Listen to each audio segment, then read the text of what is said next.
Ta mea ua o mai talofa e whaai vai o ua ngalo e ai lau mai lea sosile lea ua lata mai te talo pe ma wha malosi ele vale santa 𝚟𝚒𝚍𝚎𝚘 manatu ilo malosi imau awa ete toi fe foi ai mengalu e ngale fai to antasi va amalo lo si be lo aiga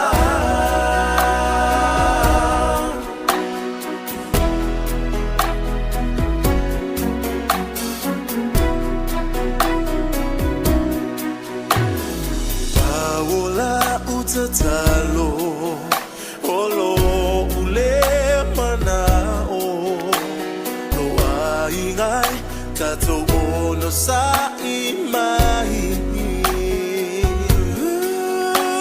lo afuele mau lo ai ne ta fe le au le asosile le uala ta mai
Father, we thank you for your presence this morning.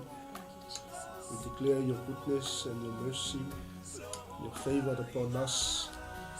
Mato walfai man leita au, mato tino le tua lo le lei mo lo Fotumā'aliipule. Mato ia ile tua ile whaawawino mato au nanga le yasu. Mato wheloa I whiwhia le tua malau upauna o lo whawhine. Paftai te leta mai awanoa o mātou maua, mātou te whemoli maua I ai, lo matau tia ma lau sisili ese, mātou whaftai lau whio, ia ono lau whaamalolonga ia te mātou, me ngata I le tino a sili le tunilo whaaleanganga lo mātou tua, awale li ila mātou tala inga, mātou whaftai ta mai lau au auna ia vai, sa Fia ngai le tua mal matou malu tai au whaaleanganga le asu. Whaftai au a fionga mamana, tapasai nai pea lo matou wola whaatua tua. Talo ta mali tai au, whamanuia I sio matou atunu pele o Samoa. Whamanuia I woma paanga, I le ngato nei ngā nuenga, whapea fo I so se ala ata ma so se ala leo. O au na fola o tala lei, I so se platform lo matou tua. Ia ile tua lo wang le leia te ila toi so se mga ala I so o se waipa noa le li o whapena le tua no uioina ai lo tala le lei. After tele tamani le yaso, whamanuia mai le amataina le lei, whasoa whaleanganga, se yo o ilo na whai uina, nā tia I ma ua lo matou tamā, a iali ali oe ke riso manu malo, anganga pa ia, whaawau lau ngā nuenga mo I matou le yaso. Au la matou whaalongo, o matou whaatau, I o matou langona le atua lo fina ngana mo I matou. Tu mau ia te matou whaatau waa, a matou whaafo ia te oe lo vi ina. Nei maso o me o le whaau lava. Amen. Amen. E toi o whalofa ma whaatalofa atu le tātua a inga le whaitai au fou, o le tai au le o le asolulu, asolua suma le iwa, o le masina me I Aotearoa nei lua afe lua suma wha, au tātou iai le whaamnatuina o le ngana Samoa, I Aotearoa nei e peon tātou iai, I le manulautia o le nei tausanga tautua I le alofa, manuia I le lumanai, ai li amataina tātou po kalame, e mua lava o na whawhila I atu tātou malo whalonia le yaso, e ui lava o se malo ia a ole, to fine fo I sa whapena o na mātou ngā lue, le fo I misiona ma le tala I na whawtaile li, le ua maua se lao masele. Matou militino e le tai au, mo matou whaasoe le leo le li. Ia, so maile so nga te maitai misionari, e avatu se tala le lei mo oe Samoa, o se mali mau, e to sai fo I ma le wala awa le tua I le soifua, whaaftai tele, lo mafutaina, o le tatu pokalame le tai au, Haroleen. Ia, sa lava soifua, ia, whaaftai fo I mo le amanoa I le sungaua. Oli lava le lote o mawhaiona whaatasi mai fo ia I le au nanga le Kingdom Local TV. Ia, vi ia le atua ona o avanoa e le o se tangata na mafua. Ia ai o le atua o mafua. I nei tai au, ia o te whaafeiloa I atu. Ia mai mātou I o Israel. Ia shalom, shalom from New Zealand. Ia vi ia le atua ona o le nei fo I tai au matamofi. Whaftai fo I le sunga I le au na le atua. Pastor Mike mo le avanoa. Whai fo I ona ta whaatasi ma whaasoa te fo I se moli mau. Mai le nua le atua. Ia ai mai se moli mau fo I le whatua le atua mo na nua mo na tangata. Ia whaatalofa atu. Whaatalofa Samoa. Talofa fo I New Zealand. Ia manu le atele le whaangasalonga o le ngana Samoa le neiva yaso. Pe o le upole atua e au na atu ngana umai le atua. That's right. Ia lofania le atua le alu le ngana Samoa. Ia o umai tama whanau a Samoa. Ia le matango fie fo I o le ngana sio tātou atu una au mai le atua. Ia whamanu I atu le atua I le vai aso le ngana Samoa I nei New Zealand nei. Ia pe o se tala atu le nā tālofa. Amen. Whaftai Haroleen, whaftai mo le tālofa ni tai awa o sila mai mo fo I mawhafonga mai sio tātou atu nuu. Ono le tātou taimia le tātou tala me whaasolo. Whamalia tupe ale lau atu olo swafa ni tai awa. Ia olo sila mai le langi. Whamanuia te lele atu ia te oe tātou ainga uma lava o mafuta mai ni tai awa. Haroleen, o le ase me ua e sosolia I lau ele o le matou atu nuu. E ui fuafuanga mpolkalame ale atua, ia si saunoa ia. Le ase mafuanga ua whai e fo I ona awhea nei atu nuu I au polkalame mau fuafuanga. Ia e tatele I talme whaasolo malenga whaloana. Ia, whawhitai lava, Pastor Mike. Ia o avanoa lava wa te tala I le atua o ai pe na tatu tala noa I fo I tele taimi o te fia sau I New Zealand. Ai le ia se whai tutu ana matala o na e tele o te me tamianga I Amerika e anga I atu Israel. Ia ai pe la o le asia si mai fo I a inga I nei New Zealand. Ia ai mai se o le e ai nei whai fe au fo o le afia o atu Israel mo le All Nation Convocation. Ia se tema. Ia pe o se whaamautu ina o lato timi o atu I le tausanga lava le nei ia se tema pe o le meana wa mafua I lava o na awhea New Zealand.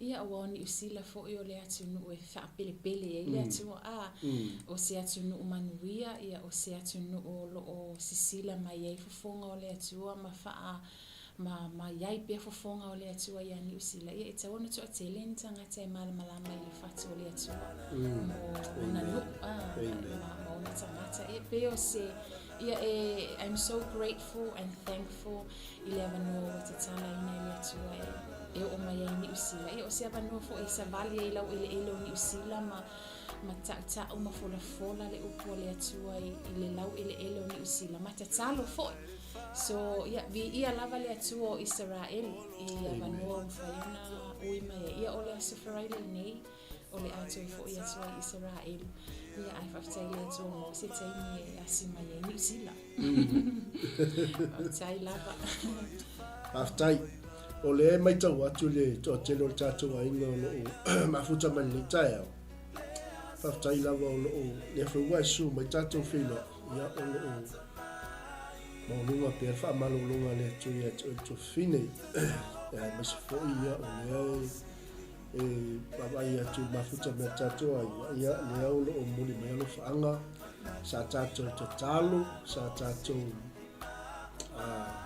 tap wai sa tatou tu ile langi awa ia tamawhana ua Samoa o whiangai ma le wala wina i la tunu e maise le atunu filifilia le atua po lupa ia le atua ia o Haroleen po lau sunga te mai ta misionari le lamo o whai ma fu'a si o tatou atunu whai ma tamawhana ua si o tatou atunu e te le ngata e te tu i talo sanga ia ua angia toi ma le fu'a si o tatou atunu ia i le malo Israelu ai whaftai o le ua malama tatou ainga ni tai ia i mafuanga fai foi ona e afe mai nei atunu o lo misi fo i asisina ia ia mesio malulonga ia whapefo o pokalame o pokalame le atua ai whaftai le ua tala mai fo ina noa i nei tu o le ua nganga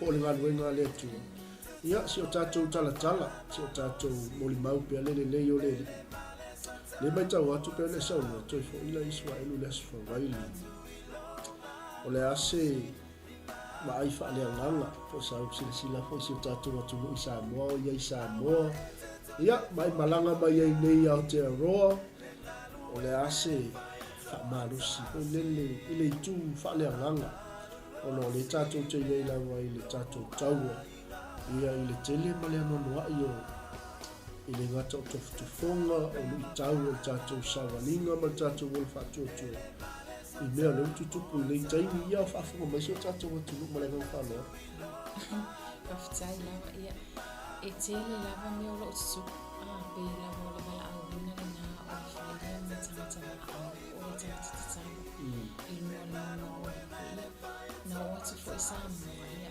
e tele me le lei i tele fo i mea whaalele lei ia ai o le whaftai ai le atua o lo oanga le lei pe le atua ia Samoa ia pe ona watu se muli maha i mea o lo tupu Israel i taimi o le na o so whai ai ma o lo tupu tawa na o so whai ngai ai le au mumue ngai ai le au whiala sa ia le au moe ngase ngai ai le au moe ala ia pela o le mena sa ia te au ia malao o atu foi i le tu whaale anganga i si o tatou atu ele o Samoa uma ai o te tautino atu e iai foi na maua i foi ma le moe ngasi i le moe ngase le ai matua e ua matua i mama ia te ia le whaoletanga le atua ai mai se o le wala awina le o le mataala whaatasi ma Yesu Keriso pe o le upua a le atua a Yesu ia Peteru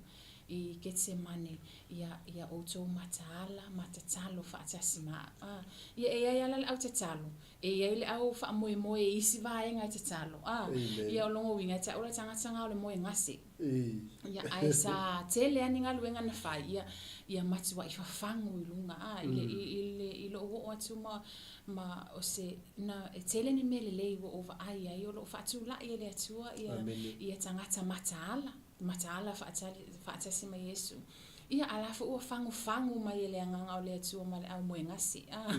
Ia o le tele o distraction. O mea o anganga lave. E mawhai o na puniti a ile va ai o le tangata i mea wha le anganga. Ia ai wa sa ili ale mea le wha tino. Wa sa ili lava le manui o le tino. Ia ai pe o se tala atu. Ele ai e oli ale loto. Ona o le atua le tati au nai o le atua manu malo. Ia. He reigns forever. E pule au o ia i asa moa o se atu nuu fo i wa umo na whaatau le toto i Yesu Keriso. Na whaatau atu e tatou forefathers. E tatou mātua na latou tau wasa mai i le whaingatai na aso ma whaape atu whaavai le atua sa moa. So ia o leo o atu whaafitai le atua o na o loo tutupu lava va venga i tono le atu nu.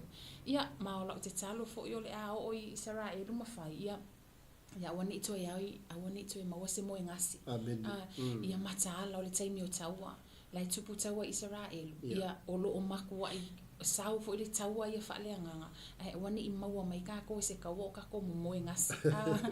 Ia peo se tala atu le na. Ia ai o loo maua lunga le vi inga o le atua. I mea fo i o loo whaia le atua ia Samoa. Ia mawha, ave fo le nei tu la o utala noa i sio tato atu no. E mamole atu ele anganga le whaftai tele lava. Ia o tau umo o loo tapua ia lo mato ngā luenga o loo whai tono le nu o le atua. Ai mai se o le nofo te talo. Ia avele nei tu la e whaamanui atua i le atua. O le ase mana o ngā lilo le ainga. Ia tali whaari ali le atua i ate o tau mau tau talo sanga. Ia peo se tala atu le na Pastor Mike. Malo, whaftai Haroleen, whaftai mo le whaasoa. Le awa, le lava ia lo fonga whaifo i ma leo tama whanau sa moa i le lupa ia. Mai se fo ia nisi o au na le atua o loo iai. Ia awale tapo inga ma le te talo fi o se tatou atunu. Ai matango fie ma pe ma le fo i le whalongolongo le tae au ia le au moengasi. Ia le fo ia i tala vogo lo whaafonga mai le tae au. E tā ua te le tatou mataala whaatasi ma le alii. Amen. Haroleen, o le mātou te iai le whaamatuina o le ngana sa moi nei Aotearoa. Ai ese fo i le au le lei o le manulau tia o le tausanga. O te tali tonu, o mea o malava, pe o le ki wele i o le alofa. O le alofa le upu le whaamamafa i le manulau tia o le tausanga. O le alofa. Ai whai mai le manulau tia o le tau tua i le alofa. Manuia le lumanai. Ia a whaafonga mai alo ma whanau sa mo. Mai se lawa tupulanga tala vau. O lo o maua lewa noe whaalongo longo ma li tae au. Ia se ia watu se moli mau. Watu fo i se whaasoa Haroleen. E tu sai fo i ma le whaea le atua, ma le wala aua le atua le taimi. Ia ai mai se o le ola tuptupua ai tonu o a inga o nuwe ka le sia. Ma le ngā whaalo alo Haroleen. Ia, whaftai lava. Whaftai le atua ona o le ngangana Samoa. Whaftai o le mea lofa. O le tatou ngangana o se mea lofa e pele fo i le atua na ia au mai lava le ngangana Samoa tatou te tau talai. Ia whaamalo fo i lai i Samoa o loo nau e talanua ma whaongala tatou ngangana. Wao ngangana e tāua e vivi i atua i le atua. Ia e te tau tino atu i te tono Israelu. Ia e te lea te miu te whaonga ina i le ngangana Samoa o te vivi ia i mausu ia pese lotu. E ese fo i le whaamanui e ina o lo loto le te miu te tau tala i lava o la ngangana ma o tapua i atu i le atua. Ia a o le loto lava ia a veale nei ngangana o se ngangana e au na atu ai ni tangata. E au na ina atu ai se atu nuu. Ia mo le vi inga o le atua. Ia wai le whaia fo se vi inga i le le te leo se wha Samoa mani la unga wha Samoa ia ma se mana nei mai o upu wha Samoa a o le winga ma le a ano e tau tala atu ai le ngangana wha Samoa ia ma lo lava ma tua i le au tau wina fo i o tau walo ma whanau me se fo i o tala vau ia e tā ua lau ngangana e tā ua lau ngangana ai ia sili ai ia e whaongaina lau ngangana e mawalunga i levi inga o Yesu Keriso. Ia tā ua la tanga ngana e vivi i atuai ia le atua o lena ia mai al wha o le tanga tatou ai e nei tau sanga ma nei aso o tatou iai. Ia whamanuia le atua ni usila tangata Samoa i ni usila i le whamanatuina o le nei fo i vai aso tā ua o le ngangana. Ia whaongaina lava e vi ia i le suafa o Yesu Keriso. Whaftai lava. Malo, whaftai Haroleen. Tā ua telele vaenga lena e sauno ai o le whaongaina o le ngangana. Whaftai o le whaftai mātua. O i tua ao si o tātou atunu. I le ao ina o alo ma whanau. Ina ia tu lai mai. Awa o lo latou whaasino manga lea. O lo latou tamali i anga lea. E i loa ai. O oi o le Samoa talavou. E i loa ai oi o launga ngana. E whaftai fo i whaasoa Haroleen. E tā ua te le launga ngana. E te au nai. Ina ia vi i ai le na au mai lea. Le ngana. Ia respopo mo alum whanau o Samoa. Ia, e me se fo i o tua ao si o tātou atunu. I le hao ina o alum whanau. Ina ia tu lai mai. O lo latou tofi. O lo latou tofi, o lo latou whasino manga. Latou ngana, e loa ai so se mea lava e anga i latou a tau tala le tamaititi Samoa, e loa Samoa. A savali tu nofo tau tala, e loa le Samoa. E wha alo, e loa tau tala, e loa savali lumo tangata. Ma so se mea lava. Ai whaftai, o le alau whaupopo atu ai ma le au nanga tātou Global Kingdom TV le tai au. Tau tua la i launga ngana. A ea talabou, tau tua i launga ngana. Ina ia tātou ave i levi inga. O le au, o le ngana. O le pule i ngana, o lanu, ma so se mea lawa, o le atua e au aula na pule. So, tau tua i le alofa, e manuia i o tātou numanai. Alo ma whanau o Samoa, whamanuia tele le atua le whamatuina o le tātou ngana Samoa, i le tau sanga lua whelua suma le wha, tono a inga, tono e kalisia, tono wha la potopotonga, tono kampani, ma se foi to tono le malo, whaftai le atua. O nei atu nuolo o mato iai Haroleen, ia, ele na malaina le whaafunga mai o se tātou atu nuu. Whaftai, o le ua maua lunga le sila le fo i atu nuu le tātou ngana. Ai ono le sao o tua asina sino si o tātou atu nuu. Le umwhai e ona, a mai le wha e ani usila. Mo Samoa, e hala le tātou ngana. O te masalo, te ua sela mai tau. Pea le lono tonu le ngana Samoa i tono o New Zealand nei. Ia wha pea fo i te ua se atu se tala tātou pokalame. Ia whai lawa ona wha ilo mai. Ai pea le lono tonu ngana Samoa. O le tā hua la. O le matau tia na o le atua. Tātou o mai, ea, tau tua. Amen. Pea ona whaasoa mai fo ia Haroleen le tai au. Ia au te ilo le la tātou wanga ia tu lesi waenga tā ua le tātou pokalame. Tu sai ma le avno mo le tātou malofa la unia. Mo le sila fia e tātou atu nuu. Ma se fo inisio tātou a inga le ua.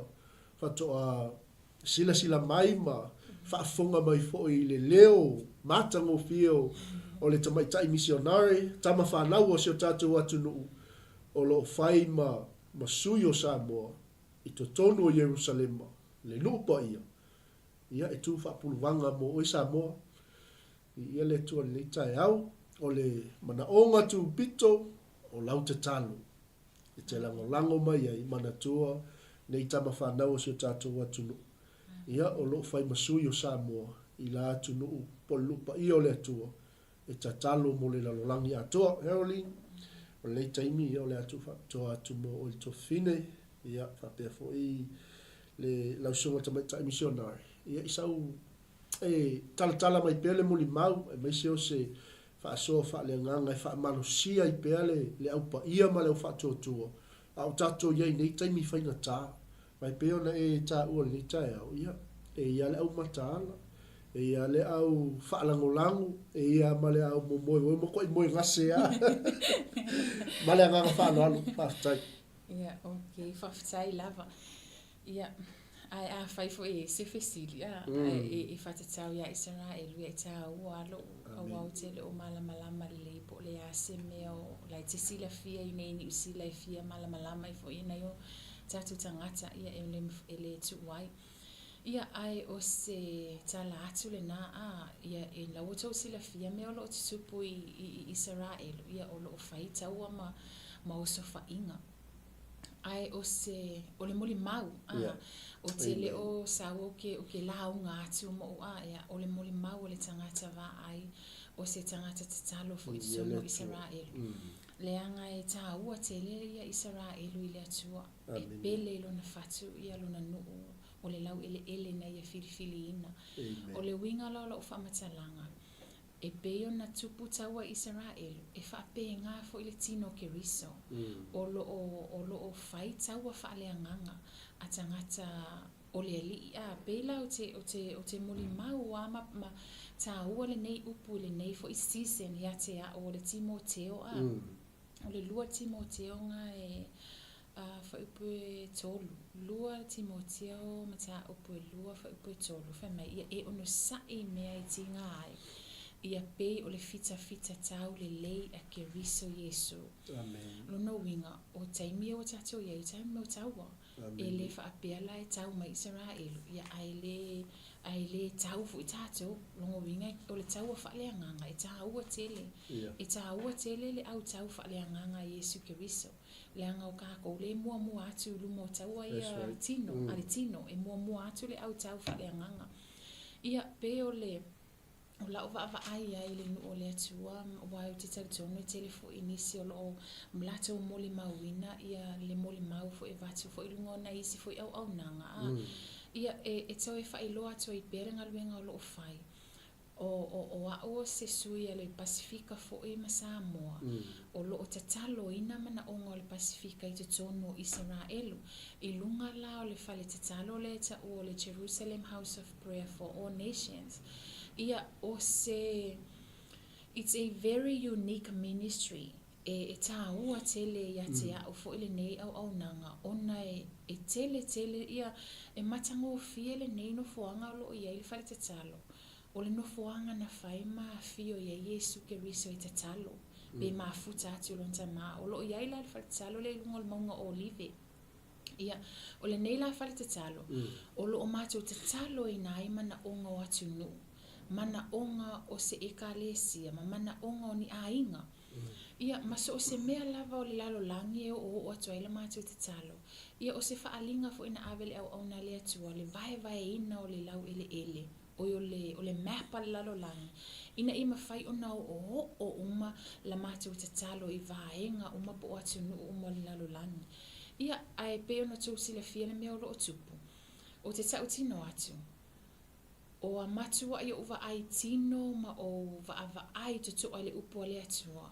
o lo o ola ma o lo o matua nga lue la vale afionga ale atua i tutono Israelu i mea o lo o tutupu o le au ngā ia o i ati aua ia Pastor Mike i mea o lo o tupu sa matu ile vai aso mo so whainga sa matu va ai ma le fefefe ile ina o whate ia fo inga le matu ia tele o so whainga ai o le winga o tala ina o le ale me wa o ina mai matu o le mataala i taimi uma o le mataala i taimi uma ma le mea la lea o le tatu va ai i le leo sili o Yesu ke riso a wa o ia lava he is a chief watchman e o tato o tangata va ai o tangata leo ai o lo iai lava le e matautia la na va ai e le moe pe o le upole tu salamo se la ua tasi e le moe e le tu le moe o le atu o leo ia Israelu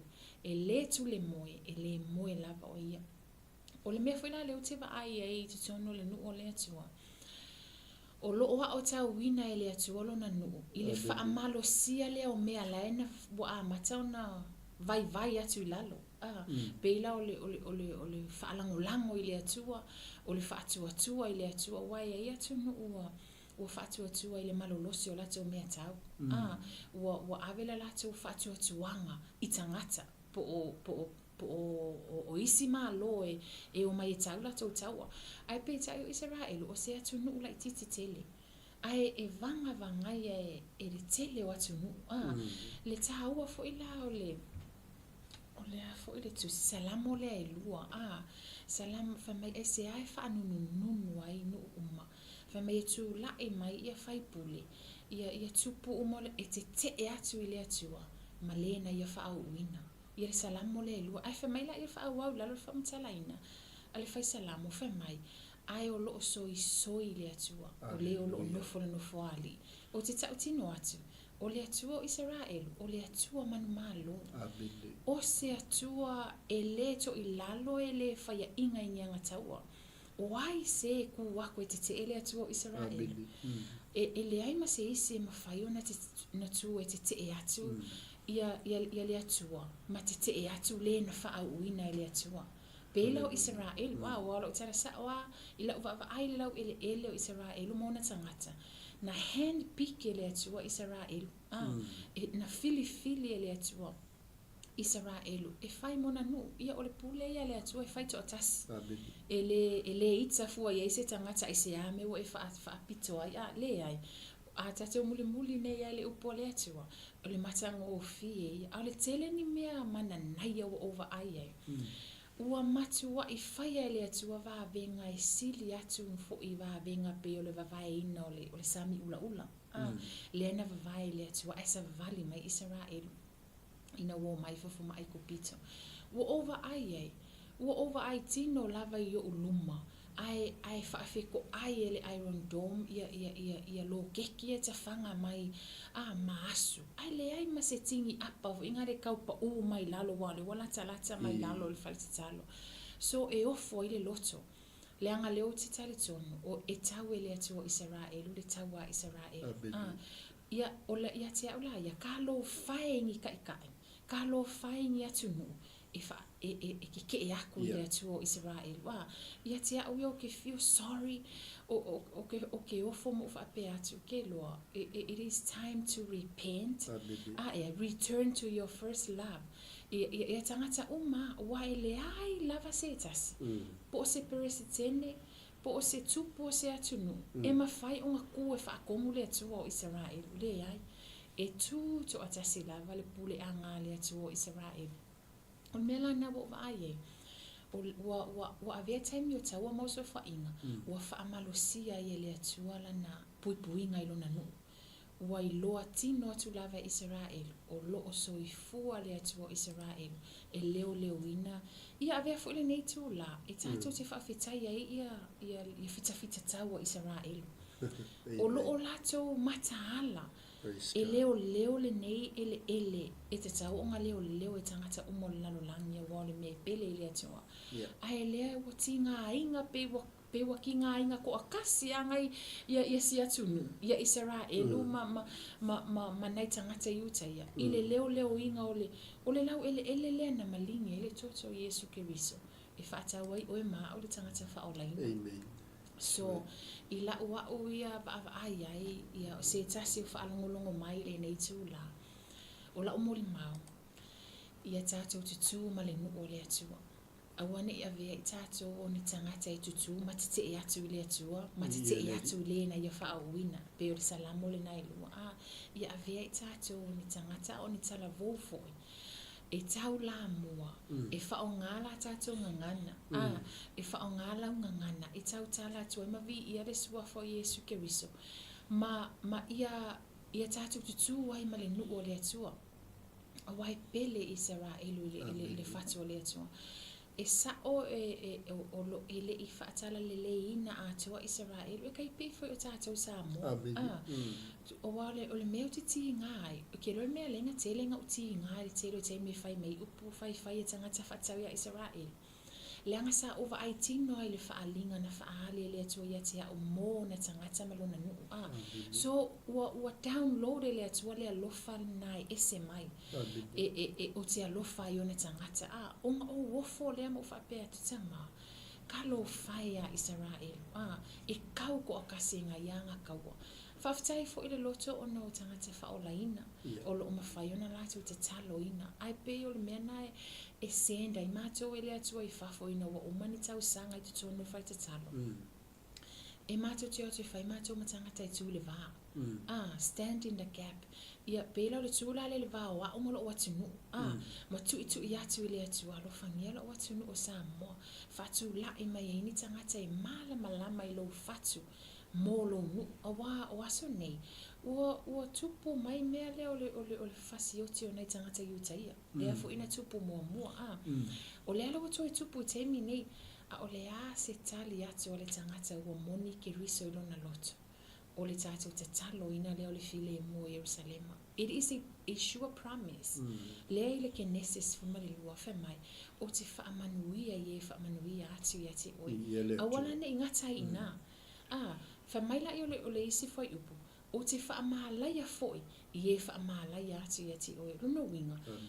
Whai o ngai ke e te whaamālaia le nu o le atua i neo whaamatalanga, a o se mea laike i oe ai e against atu i a Israel. Oi, ia le aila o ngai ke le itu le a le mālaia.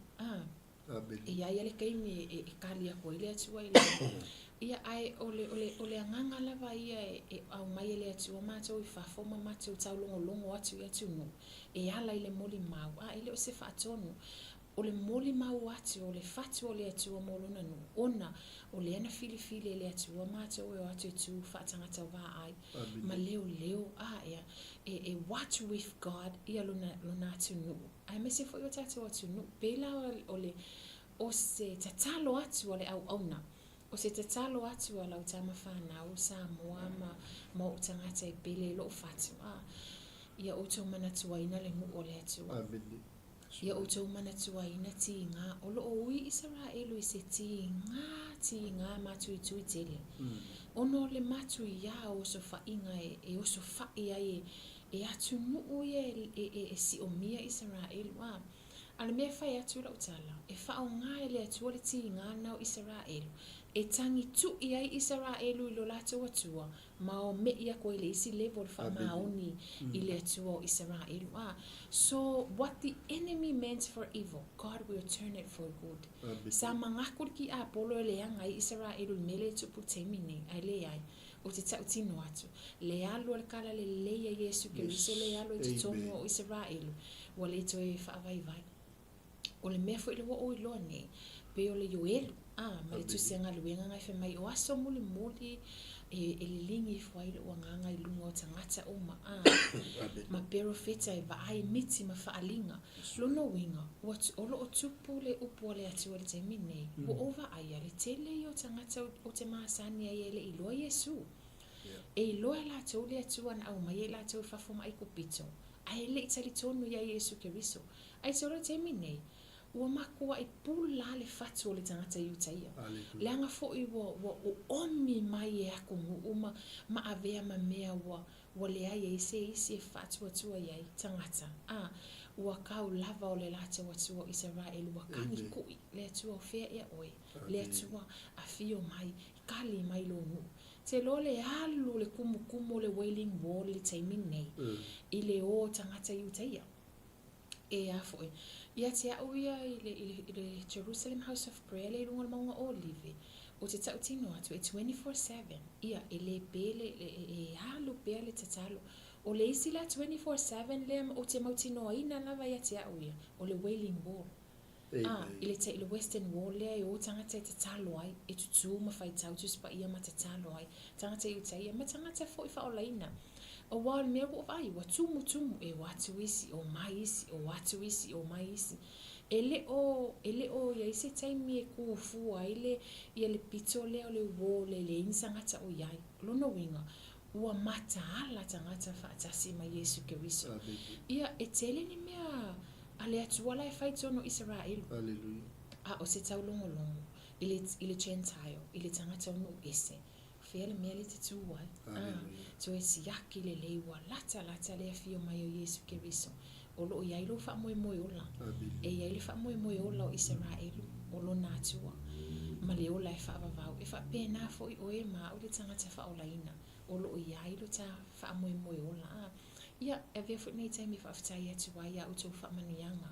Ia o tau lava sa o tau lafo se fo wa I mo Israelu. So o se vaenga o Israelu. Na tau whaamanuia atu ia I se tupe a o se tatalo. Ia whaamanuia le atu o Israelu ia te oe. Ia tali whaaliali le atu o se mana o ngalilo. I te tono le ainga o le ministry a me se fo I le atu no. Ia Samoa. Ia mani usila nei. Pe o se a whaapea lava I te fia tala noa ia Pastor Mike ia I tā ua lava le tala noa tu fo I mea o lo o ia I le mala maanga o New Zealand nei ia e pe o mea na lo tupu Israel o te tau tino atu a whaina whaali le atu o le whaalinga lea I dry bones whai tau iai I le tusila eskielu e tolu fitu lo o whamatala mai ai e tolu ono polo tolu fitu. Le whamatala mai le atua ia Israelu I vi mamango ia Ezekiel. O le mea na whaali le atua o se confirmation na le upo le atua ia te aui le mea na whaali. O le winga la lo tala. O lo o whatu la ia le atua. Ia se tupulanga. E malama ilo na whatu. Molo na no. Aua ne tuutia ia Israelu e kunga o ia. Langa lai manino le upole atu fe mai ia o tau whaamawhana atu. Whaamawhana atu ilo unu. O le ala se ngai o inga tātou te whaia tātou te whaamawhana ia Israelu. Te le ia. Koe e free. Lau whaamawhana. O lau te talo. O lau te talo lea e te whaamanuia atu wai pe o le upole atu a se lamona se lau lolua. Ai o atu ia manuia Israel. Whamaila ia e manuia fo I lato o e alo lofa atu ia Israel. Luna winga. A whai ke kakalo inga le file mo Jerusalema. Se o oe o se tangata manuia. O oe o se tangata o o alofa ina I le atua. Mai whaawau ai fo I le leo leonga ma le pupu inga le atua. O aso la nei me le o ai. I te tono Israel. Ua whaatu la e mai le atua tupulanga. Ia I te tono Israel, wa whaari tino a Yesu Keriso I miti ma whaalinga. Ua ala mai ali tala vofe mai ngā wa ai a Yesu Keriso, ngā whaali atu ia Yesu Keriso ia te ia malona alofa. A vele le suinga o le tangata le nā, wa luaku kāla ia tala, o le mata ngofi, ono le lato ngangana. E whai ngofi e lava o ngā malama le isi uta ia I le wha e beru. E ngangana atu. So, o le mana nao lau te talo. Le tā ua I le tū I le vā. Ma le te talo ino le nu o le atua. Inga ia whaali pe le atua ia le miti ma whaalinga. Molo na nu o Israel. Ia o te tau tino atu. Va aila ia Israel. O kasi atu nu ina amanu malo. Kei loe whaasanga ta mai Israel wa. Pa o aku mu ia I whafo mai. E whaasanga tau atu. An me whaila ukala. E fiu e kau salu ese Israelu ma le lau ele tangata iuta ia. Le ai. E whaatupu te le ina ma whaaulu o la ina le atua o Israelu. Ona tangata. Le anga ole folanga. That's right. Ia. Ole atua o si whengainga. O le mawhainga tu ua ele atua la na whengainga I kuko o kasi. He's watching over his word to perform it. Ia. O lo o va ai koko ale atua ila na upu. Ma whaatau nu. Lono winga. Mea uma intustu se le atua whaatau ia Israel. I tau nu. Tatu va ai lai le manu maa lo Israel I te mire nei. Ia. Take it, it's yours. Ia. It is yours. You are an overcomer. O le tangata manu maa lo. O angi whaafika uli te loa. A wangi ko se kasi mi unke o ka oko lalo. Pa o se whaafika uli e palasi lalo. Koe kulunga. Shake it off. Continue. Yeah, because you have a higher calling. Le ke ike so I fua mai nei aso watato iai. Because you are a watchman. You are a fighter. O le kangaka e kau o se soldier. O se fika kau le lei a Yesu Keriso. O e pe a whai wa eso. What an honor. To serve Jesus Christ for such a time as this. Hallelujah. It is an honor. O te tauti no atu. ua o tofo I le sua malia o Iesu Keriso.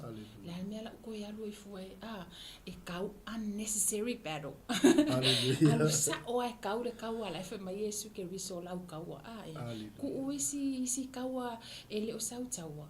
E whaakaakia e se wau isi mea ngao mea distraction. E mai e whaalavelave ai o I le kaua sa o kaunga e tau inga. O kere o whea koe ke kau e ke alu e mai ni au a upenga e ke kau e me le isi tanga te pe fusu le ai. E malama I le whaoletanga o oe le fita tau whaaleanganga. E ke kau ma e mangu malo whaaleanganga. I te tau whaafia, tau le te talo, tau le anapongi, tau ile a fionga pa ia le atua. Ile whaita wina leo le na fionga pa ia. Pe se tala atu na Pastor Mike I mea lo o te tupu I te tono o Israel. E fo la se mea matanga o fia leo te iloa. Ua tele na ave na tangata Israel e whainga luenga. O le ami. Ai wa mana o mia ini tangata whainga luenga fo inga le whatu anga o Israel. Ona o wawa aile iai. Ile upule ale atua whamai o matua le saito. Ua tele le saito.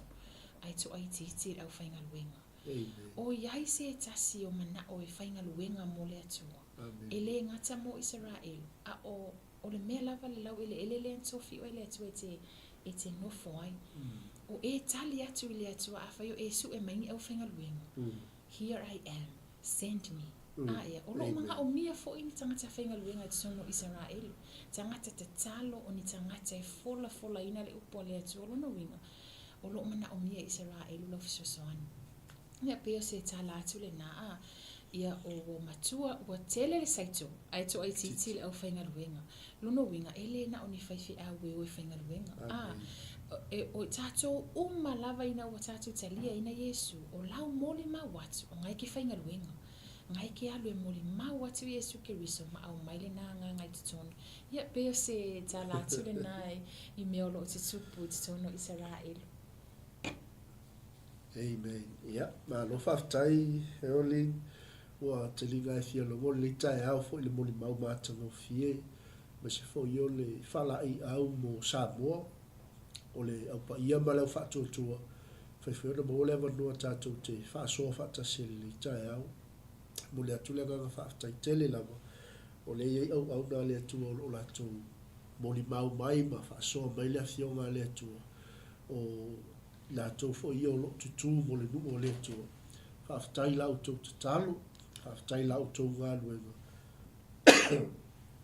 mātango fiele moli mau le tai au le toa tele o alo ma whanau o Samoa, to tono a inga, to tono e 𝚘𝚙𝚢.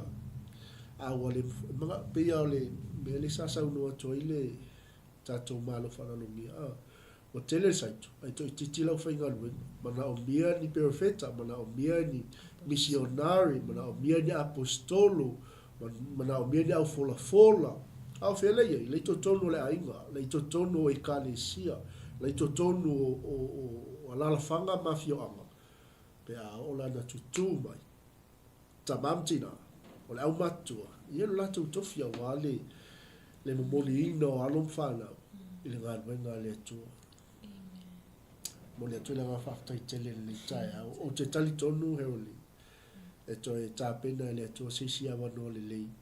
Ia tātou te moli maua I pea tusa o le whaea le atua ma le wala aua le atua I lau soifua o tātou wheo se amatanga le lei o se whiangainga o le ua o sia fo le tai au e ui a sa tātou ngā lue fo inisio tai ia ai sa whapena ona tu awanoa atu foi ona o le ngā luenga o lo ngā lue ai tono Yerusalema e whaftai le li pe ona e saunoa le tai au ia o tele saito Samoa, mo na umia sa whainga nuenga. Mo le atu le ngā whaatai tele lava, e tusa o le moli mau mātango fie, o le whaasoa whaaleanganga, I mea o lo tutupu. I mea o le atutupu, ma mea o lo tutupu pea. Ina ia tāo fi mau il whaatuatua o tātou tangata Samoa.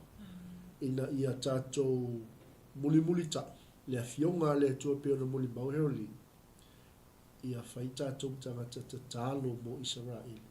Ina ia whaamanuia mai fo ile atua ia tātou. Ia, Haroleen, o leo noa ai le whaiwina tātou polkalame. Ia, wafo neu alo whaanga moli pō, I wō maainga o e pele ma mae ia te o mwhaiwhai ona maua lewa noa. Ia, mese si o tātou atu pele o Samoa, tātou iei wha amna tuina o le ngana Samoa. Ia, I lo tu ai tau nuu mai fo I le taimi, ma le ngang wha aloa. Ia, amen. Whaafitai te le lava Pastor Mike mo lewa noa. Ia, avea fo I le nei tu lai, mamoli ato ia olo whaanga I ainga uma lava I nei ni usila. Ia matanga te Samoa, o tau lava o ainga. O mai fo I nei ni usila e matautia fo ia whaamanu ianga o lo o tau ai nei ni usila nei. Ia, awane I ngalo le atua. Awane I ngalo le atua o le na ia au mai amanuia. Ia, ai o le vai aso le nei o le ato I tu uai fo I ni usila. Ia, ai to e whaawa o atu I 𝚚𝚑𝚘𝚑 o no ngaluenga fo I o le nei tau sanga. Ia, lau te talo. Whamanuia le atua. A whai fo I li, ali Pastor Mike, o beta te whelo a Jerusalem nei tau sanga. Ia, o pe o le mafuanga lava lea leina o mai, ia o le whaasoa tu fo I au na le atua. Ia, e taua lava lo sa vali lau ele o le atua. Ia, whaamawhanawhana tu fo ia 𝚚𝚑𝚑𝚘𝚑 ma le mea o lo o ia I lato. Ia, ai taua fo I lau te talo. Ia, Samoa o atu nuu e mamoli atu o lo whaanga. Whaia o masui o tama whanau o Samoa 𝚚𝚑𝚑𝚘𝚑. Ia o lo whaatari mai. O lo whaatari mai ia nei tuangane fo ia ai mese o le uso ia Gloria I lunga I Golan Heights. I le toe fo I atu. Ia ai whaia o masui o matou te mamoli atu le anganga o le whaafitai. I la o tō tapua inga ai mese o a o tō te talo I tama whanau o Samoa I tono 𝚚𝚑𝚑𝚘𝚑. O te tautino atu.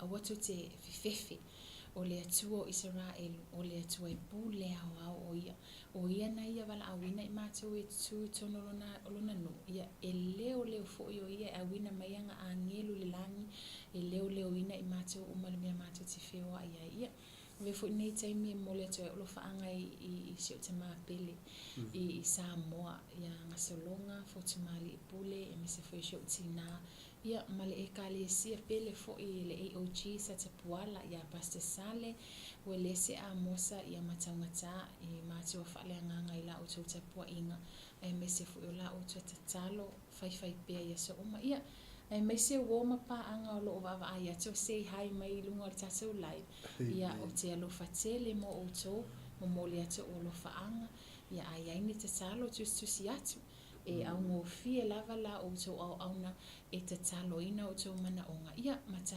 whaamalosia I fo I o I leo la tatalo ia pe o se tala atu le na Pastor Mike ai whaamanuia tele le atua I le tatu au nanga le nei ia mapaanga le nei au nanga ia whaamanuia le atua I lau whaafonga. Whaftai ia Haroleen samnia se talo wale whaiwino le tatu pokalame le tai au malenga whaaloalo. Le atua Abrahamo, le atua Isaako, le atua Iakopo. O oe lava le atua 𝚚𝚑𝚑𝚘𝚑, o oe lava le atua ni Usila, le atua Pasifika, le atua Samoa.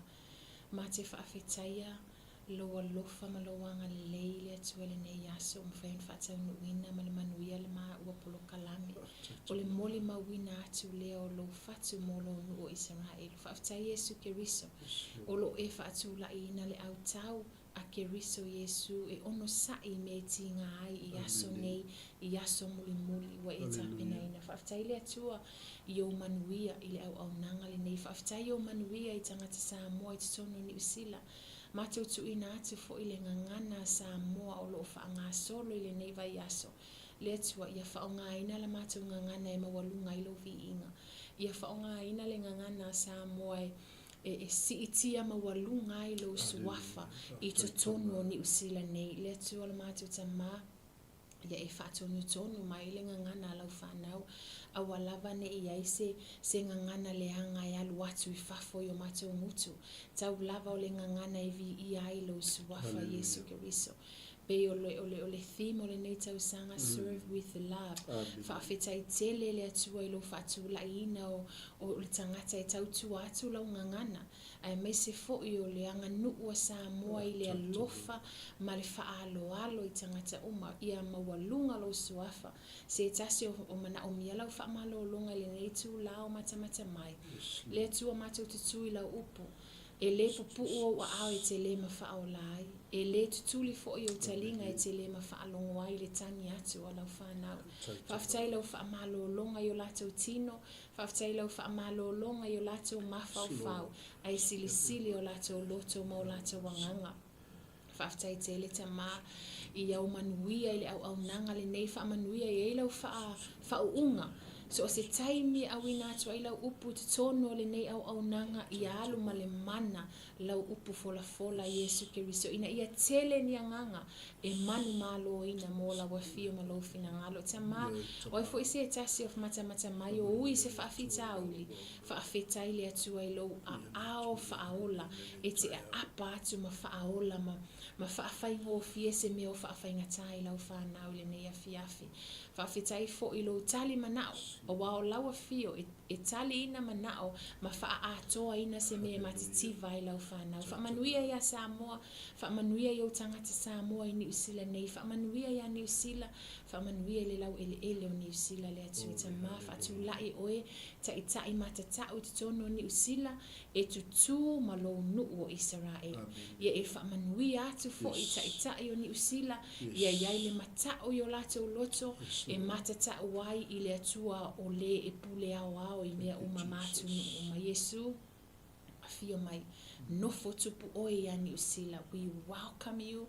You are the King of New Zealand. Whaafitai tele le atua wa oio le tupu. O oio le tupu Israel, o oio le tupu New Zealand nei, o oio le tupu tangata Samoa. Ia whaafitai iau whaamanuyanga iau tangata. Whaawau pea lau ngaluenga o whaamanuyanga iau tangata.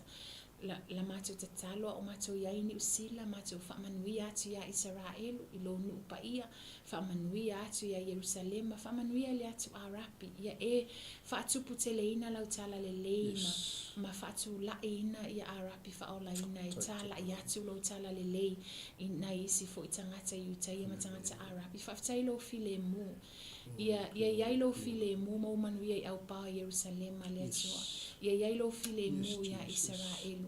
Whaafetai le alo lau whaolatanga i tutono Israelu. Whaafetai i le mana o lau toto o lau sausawina i lau nuupa i o Israelu. Le atua. Whaafetai le tauwina o le taua Israelu. O wau oe lava o le atua.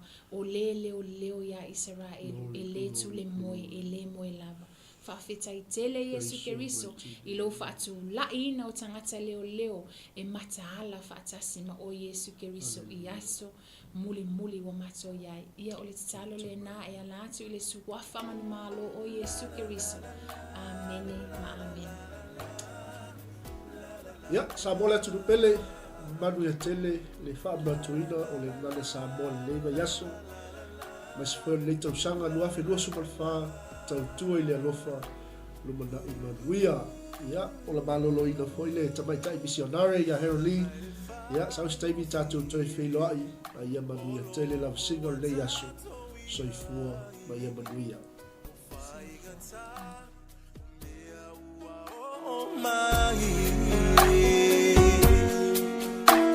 Talofa e whaawai vai o ua ngalo e ai lauma ai lea sosile lea ua lata mai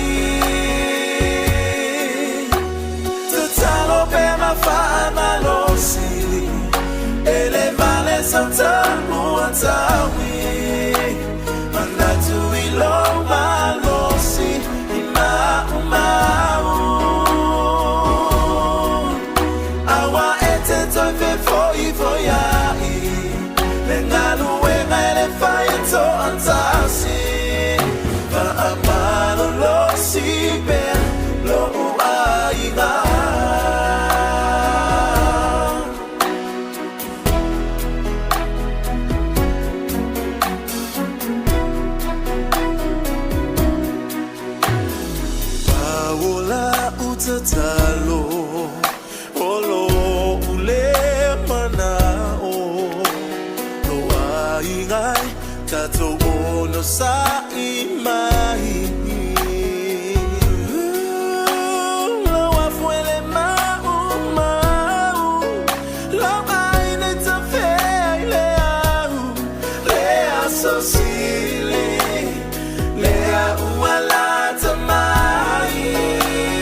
so